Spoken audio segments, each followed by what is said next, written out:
বন্ধুরা, আপনাদের আজকের আমি মাছের ঝোল করে দেখাচ্ছি বেগুন আলু দিয়ে। আপনারা দেখতে থাকুন। আমি প্রথমে মাছটাকে আগে ভেজে তুলে নিচ্ছি, তারপরে তেলের উপরে পেঁয়াজ, টমেটো, আদা, রসুন, লঙ্কা দিয়ে আমি মশলাটাকে নেড়ে চেড়ে ভালো করে আদা রসুনের গন্ধটা যাতে চলে যায়। তারপরে প্রেসারের মধ্যে আমি ওইদিকে সামান্য তেল দিয়ে আলুটাকে ভেজে নেড়ে চেড়ে জল আর নুন দিয়ে একটা সিটি মেরে রেখে দিয়েছি।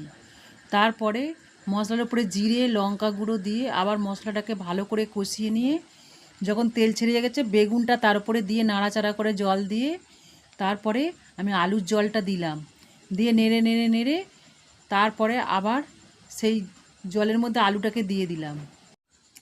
আলুটা তারপরে দিয়ে নেড়ে চেড়ে জল দিয়ে ঢাকা দিয়ে দিলাম। আবার কিছুক্ষণ পর খুলে আবার নেড়ে নেড়ে ফের আলুটা গলে গেছে যখন আবার জল দিয়ে ঢাকা দিয়ে যখন ফুটে যাবে তখন আমি আবার মাছটাকে ঢেলে আবার একটু নাড়াচাড়া করে জল দিয়ে দুটো লঙ্কা দিয়ে ওর মধ্যে আবার আমি থালা চাপা দিয়ে দিলাম।